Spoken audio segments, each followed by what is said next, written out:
ये कहानी है गौतम बुद्ध और एक दुखी भिखारी के बीच की बुद्ध मोरल स्टोरी जिससे जीवन का बहुत अच्छा ज्ञान मिलता है।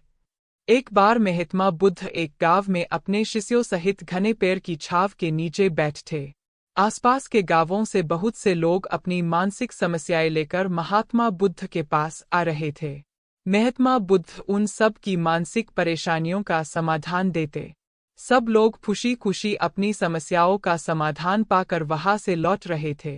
वहीं से कुछ दूर बैठा लोगों को बुद्ध के पास जाते देख एक दुखी भिखारी अपने भाग्य को कोसता हुआ यही सोचने लगा कि अभी कुछ देर पहले तो ये लोग दुखी मन से मुंह लटकाए उन महात्मा के पास गए थे, और अब इतना खुश होकर कैसे वापस लौट रहे हैं।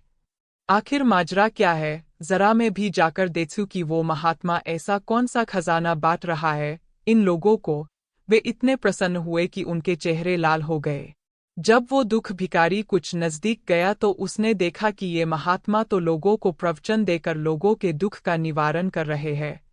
यह देखकर भिखारी के मन में भी तीव्र इच्छा हुई कि क्यों न मैं भी इन महात्मा को अपना दुख बताऊं।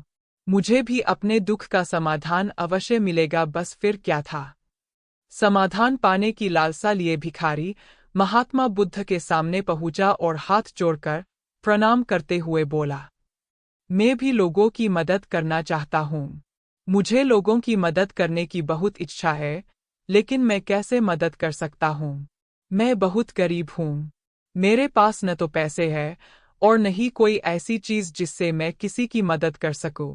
मैं कोशिश करने पर भी किसी की मदद नहीं कर सकता।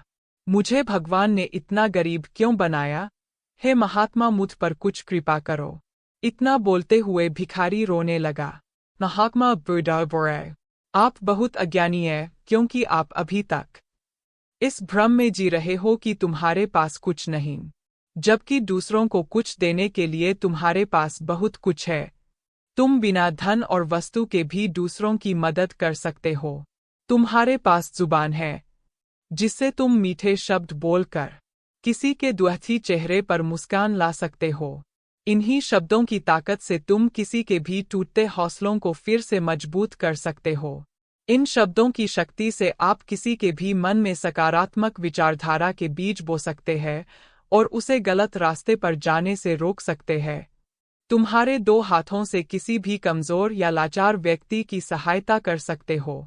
आपके दो आंखें किसी अंधे को रास्ता दिखा सकते हैं। तुम किसी के लिए दुआ कर सकते हो। यह हो सकता है कि उनके बुरे काम फिर से हो जाएं। आप किसी के अच्छे स्वास्थ्य की कामना कर सकते हैं, लेकिन अज्ञानतावश तुम अब तक इस बात को समझ नहीं पाए और इस भ्रम में अब तक जीते रहे कि तुम्हारे पास मदद करने के लिए कुछ नहीं। किसी की मदद करने के लिए धन और वस्तु का होना अनिवार्य नहीं है। बिना धन और वस्तु के भी हम कई प्रकार से लोगों की मदद कर सकते हैं। महात्मा बुद्ध के ज्ञान से भरे ये सुंदर शब्द सुनकर भिखारी के चेहरे पर मुस्कान आ गई और वह खुशी से झूमता हुआ वहां से चला गया। इस बुद्ध मोरल स्टोरी से हमने क्या सीखा? दोस्तों, महात्मा बुद्ध की इन बातों से बहुत कुछ सीखा गया। आजकल बहुत से लोग यह सोचकर दुखी होते हैं कि मेरे पास ये नहीं है, बल्कि जो आपके पास है उसी में संतुष्ट रहना सीखें और बिना मतलब के लोगों की मदद करें।